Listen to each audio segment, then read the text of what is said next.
فبأي آلاء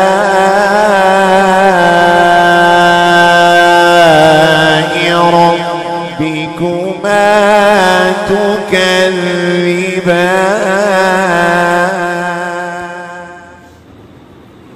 تو سب سے پہلے اس بات کو ذکر کرو کہ قرآن مقدس کی جو آیتیں ہیں جس میں اللہ تبارک و تعالیٰ نے اپنی نعمتوں کا تذکرہ فرمایا، اپنی نشانیوں کا اظہار فرمایا، تو یہ ایسی ہیں کہ چاہے جو شہر میں بندہ رہے یا پھر دیہات میں رہے جو ٹیکنالوجی سے دور ہو، تو یکساں طور پر یہ اس کو بھی ٹچ کرتی ہیں اور اس دیہات میں رہنے والے، گاؤں میں رہنے والے کو بھی ٹچ کرتی ہیں. ایک یہی چیز ایک امیر ہو اس کو بھی ٹچ کرتی ہے، ایک غریب ہو اس کو بھی ٹچ کرتی ہے. لیکن اللہ تبارک و تعالیٰ نے قرآن مقدس میں ایسی نشانیاں نہیں بیان فرمائی کہ اس کو شہری سنے تو اسے تو سمجھ میں آ جائے لیکن گاؤں والا سنے اس کو سمجھ میں نہ آئے. ایسی کوئی نشانی نہیں. ایسی بھی نشانی نہیں ہے کہ کوئی امیر بادشاہ جسے سنے تو اسے سمجھ میں آئے اور ایک فقیر آدمی سنے، کنگال آدمی سنے اسے سمجھ میں نہ آئے. ایسا بھی نہیں، سب کے لیے برابر. عجمی عربی زبان کون سی قرآن کی؟ عربی. تو ایسا بھی نشانی نہیں بیان فرمائی کہ صرف اور صرف عربستان والے سمجھ سکے اور عربستان کے علاوہ عجم والے نہ سمجھ سکے. کہا نہیں، قرآن مقدس میں اللہ تعالیٰ نے جو نشانیاں بیان فرمائی، جو نعمتیں بیان فرمائی، جن کا تذکرہ فرمایا، یہ ایسی بیان فرمائی کہ پوری کائنات کے لیے برابر برابر. تو آسمان مثال دی نا، آسمان کی زمین کل سب بچتے ہیں، سب کے لیے نعمت بھی ہے، سب کے لیے نشانی بھی ہے. اس کو دیکھ کر کے ایمان لے آ اور ایمان لانے کے بعد شکر گزار بن جائے. یعنی کہ زمین اور آسمان کی مثال دی، یہی چاند و سورج کی مثال دی. بھئی دیہات میں رہنے والا بھی چاند سورج دیکھتا ہے، شہر میں رہنے والا بھی چاند سورج کو دیکھتا ہے. تو قرآن مقدس میں جہاں نشانیاں اور نعمتوں کا تذکرہ ہے وہاں یہ نہیں ہے کہ اور لوگوں کے لیے تو نشانیاں اور لوگوں کے لیے نہ ہو. کہا نہیں، قرآن مقدس کی آیتیں یکساں طور پر، برابر طور پر، مناسب طور پر سب کے لیے ہدایت، سب کے. ایک ٹھیک یا اب اوپر سے نعمتوں کا تذکرہ ہوا ہے سورۃ الرحمن میں، جو کہا گزشتہ کل، اے جنوں انس تم اپنے رب کی کون سی نعمتوں کو جھٹلاؤ. ٹھیک ہے، اب یہاں پہنچ کر قرآن مقدس انسان کی اپنی تخلیق کے بارے میں بحث کرتا ہے. انسان کی اپنی تخلیق کے بارے میں بیان اور اس کی پیدائش کا حال بیان فرمایا جاتا ہے.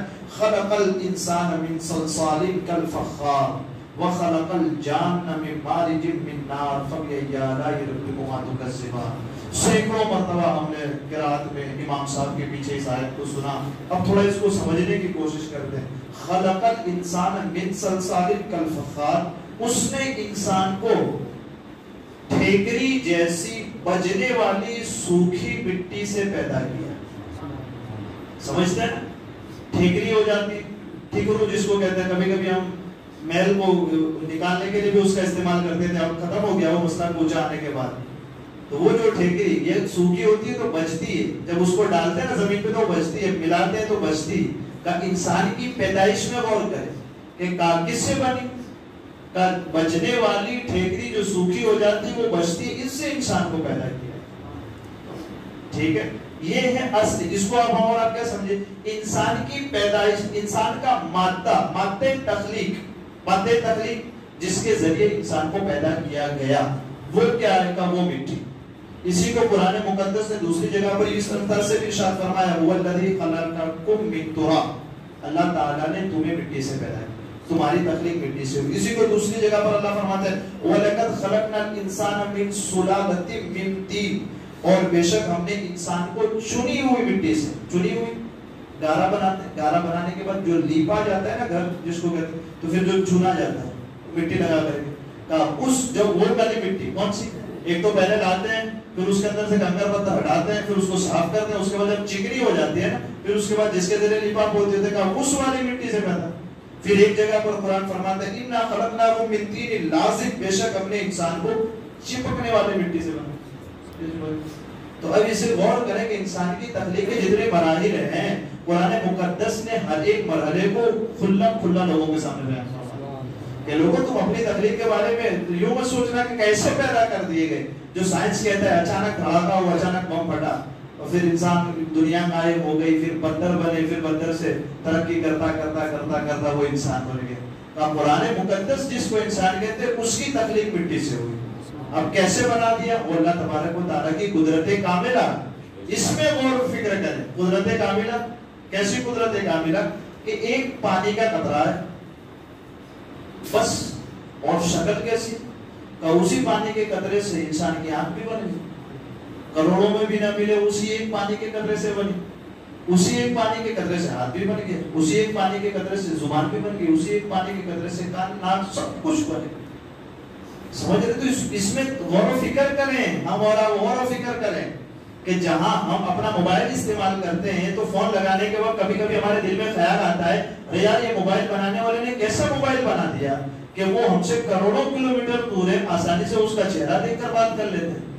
ٹیکنالوجی جو آج ہمارا ذہن یہاں پہنچا اور اس انداز سے ہم سوچتے ہیں، تو کیا کبھی بندہ رب کی معرفت حاصل کرنے کے لیے یہ راستہ نہیں اختیار کر سکتا کہ وہ رب کیسا قادر مطلق ہے اور کیسا خلاق ہے اور کیسا تخلیق کرنے والا ہے کہ پانی کی بوند کو انسان میں بدل دیا، ہزاروں نعمتیں دے دی. یعنی انسان کی مطلب وہ جو ہے نا، یہ قرآن مقدس کی آیت ایسا نہیں کہ صرف عقل مندوں ہی کے لیے، کہ ایک شہری بھی اس آیت میں غور و فکر کرے اور اپنی پیدائش میں غور و فکر کرے تو وہ خدا کی معرفت کو حاصل کرتا چلا جائے گا. اسی طرح ایک گاؤں میں رہنے والا ایک انسان جس کے پاس کچھ بھی نہ ہو، وہ بھی اپنی تخلیق میں غور و فکر کرے تو وہ بھی اپنے رب کی معرفت حاصل کرے. ہمیں اور آپ کو یہ بھی سمجھنا چاہیے کہ ہماری تخلیق، ہماری اور آپ کی تخلیق تو مٹی سے ہوئی، اور مٹی کا کام ہمیشہ زمین پہ رہنا، آسمان میں اڑاؤ تب بھی وہ تو زمین پر چلی آتی.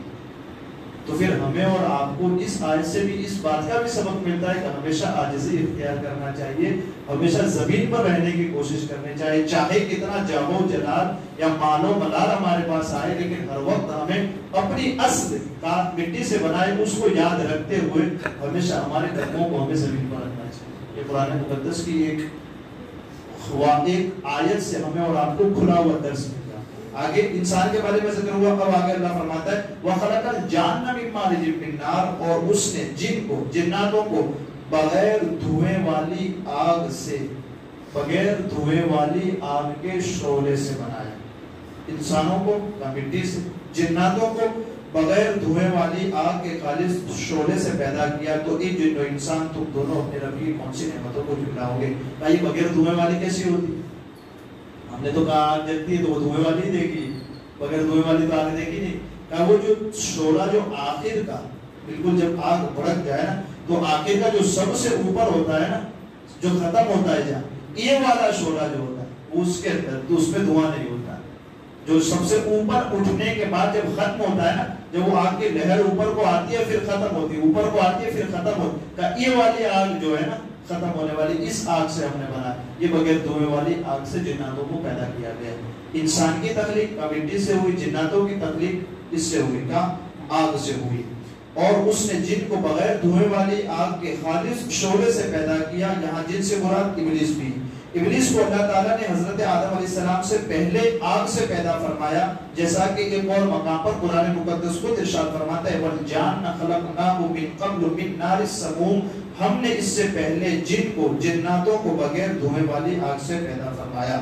یہاں ایک روایت سماعت کرتے ہیں کہ حضرت عائشہ صدیقہ رضی اللہ تعالیٰ عنہ سے روایت ہے کہ نبی اکرم صلی اللہ تعالیٰ علیہ وسلم نے ارشاد فرمایا کہ فرشتوں کو نور سے پیدا فرمایا. اللہ تبارک و تعالیٰ نے فرشتوں کو نور سے پیدا فرمایا، ابلیس کو خالص آگ سے پیدا فرمایا، اور حضرت آدم علیہ السلام اور پوری انسانیت کو اس طرح پیدا کیا جس طرح تمہارے سامنے قرآن مقدس نے بیان کیا، یعنی کہ پوری آدم علیہ السلام کی ذریت کو اور آدم علیہ السلام کو مٹی سے پیدا فرمایا گیا. فَبِأَيِّ آلَاءِ رَبِّكُمَا تُكَذِّبَانِ، تو اے جن و انس تم دونوں اپنے رب کی کون کون سی نعمتوں کو جھٹلاؤ گے. یا اللہ مجھے آپ کو کہنے سننے سے زیادہ علم اور عمل کی توفیق عطا فرمائے. قرآن مقدس کو سیکھنے، سمجھنے، اس کے ترجمے تفسیر کو دل میں بسانے، اس کو پر عمل کرنے، دوسروں تک پہنچانے کے لیے اللہ تعالیٰ اپنے حبیب کے سب کے توفیق عطا فرمائے. ہمارے کہنے میں، سننے میں آمدن سہون کوئی خطا ہوئی ہو اللہ عز و جل اسے بھی معاف فرمائے. استغفر اللہ ربی من کل ذنب واتوب الیہ، وصلی اللہ تعالی علی خیر خلقہ محمد وعلی آلہ وصحبہ.